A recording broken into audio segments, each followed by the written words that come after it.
আওয়ামী লীগ নেতাকে ছাড়াতে থানায় স্বেচ্ছাসেবক দলের নেতা ও পুলিশকে মারধর। কিছু বুঝেছেন? আওয়ামী লীগ নেতাকে গ্রেপ্তার করেছে পুলিশ, মামলা হয়েছে, আওয়ামী লীগ নেতাকে গ্রেপ্তার করেছে।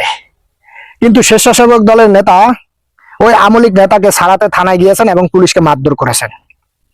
আমরা যে বলি, এবং ডক্টর মিজানুর রহমান আদারি সাহেব যে বলেছে যে এক দল খেয়ে গিয়েছে, আরেক দল খাওয়ার জন্য রেডি হয়ে আছে, এই কথাগুলা কিন্তু তাদের উপরও বর্তায়। কারণ হলো, আপনারা স্বেচ্ছাসেবক দলের নেতা বিএনপি যারা করে, যারা স্বেচ্ছাসেবক দল বা ছাত্র দল আছে, তারা তো বিএনপি করে। তাহলে আপনারা কেন আওয়ামী লীগ নেতাকে ছাড়াতে গিয়েছেন? স্বৈরাচার সরকারের নেতাকে কেন আপনারা থানায় গেছেন ছাড়াতে? আপনারা কি দল এক হয়ে গিয়েছেন নাকি? মনে হয় দল এক হয়ে গিয়ে মাঠে নামবেন অন্তর্বর্তীকালীন সরকারের বিপক্ষে, ছাত্রদের বিপক্ষে। তা না হলে তো আপনারা দল এক হতে পারেন না। কারণ সাবেক স্বৈরাচার সরকার 16.5 বছর আপনাদেরকে যেই মারাটা মারছে, এবং কি আপনাদের ওই যে চিফ বুটস যে সংসদে থাকে, তাকে মারতে মারতে কিন্তু প্যান পর্যন্ত খুলে ফেলাইছে ডিবি হারুন। আপনাদেরকে এই কথাগুলা মনে নেই? আপনাদের যদি এই কথাগুলা মনে থাকে, তাহলে কেন আওয়ামী লীগ নেতাকে ছাড়াতে গিয়ে থানায় পুলিশকে মারধর করেছেন? আপনাদের তো ওখানে যাওয়ার কোনো প্রয়োজনই ছিল না। কারণ হলো, আপনাদের উপরে যে অত্যাচারটা করেছে। আর এখন তো বোঝা যাচ্ছে আপনারা ক্ষমতায় আসলে দেশের জনগণকে শান্তিতে থাকতে দিবেন না। কারণ দেশের জনগণকে যদি আপনারা শান্তিতে থাকতে দিতেন, তাহলে এই কাজগুলো আপনারা এখন করতে পারতেন না। যে এখন ক্ষমতায় আসেননি, কিন্তু আপনারা কি কাজগুলা করতে আসেন? পুলিশকে মারতে আসেন, দেশের জনগণ, অন্যান্য নরম জনগণ যারা, তাদেরকে মারতে আসেন। কারণটা কি? সব জায়গায় চাঁদাবাজি করতে আসেন। ব্যাপারটা কি? এখন আমরা যদি কথা বলি, তাহলে আমরা হয়ে যাব কি?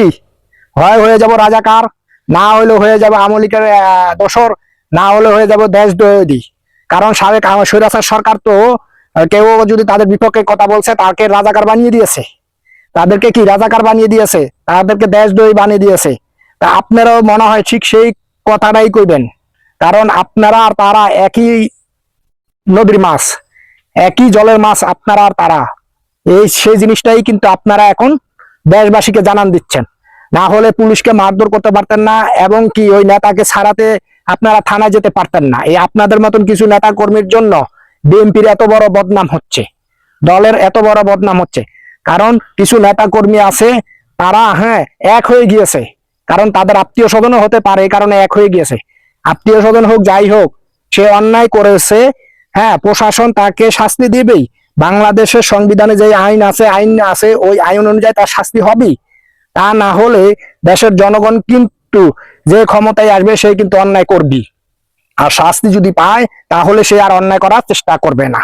এই যে কাজগুলা করেছেন, করতে আসেন আপনারা, বা করেছেন বা করতে আসেন, এই কাজগুলাই কিন্তু আপনাদের দলের অনেক বড় ক্ষতি হচ্ছে। সাধারণ জনগণের মন থেকে আপনাদের দলের নাম নিশানা মুছে যাচ্ছে, আপনাদের প্রতি ঘৃণা জন্ম হচ্ছে। এই জিনিসটা কেন আপনারা খেয়াল করেন না? আর এই দলের ঊর্ধ্বতন কর্মকর্তা, নেতা কর্মীরা কি করে সেটাই বুঝে আসে না। তারা মনে করতে আছে যে আমরা ক্ষমতায় যাবই। ক্ষমতা কি ভাই এত সহজ? বর্তমানে দেশ নতুন করে স্বাধীন হয়েছে। আপনারা যদি ক্ষমতা যান, যদি দেশের জনগণের ভালো করতে পারেন, যদি পক্ষে থাকেন, তাহলে আপনারা সুন্দরভাবে দেশকে পরিচালনা করতে পারেন, তাহলে জনগণ আপনাদের পক্ষে থাকবে। তা আর না হইলে নয়।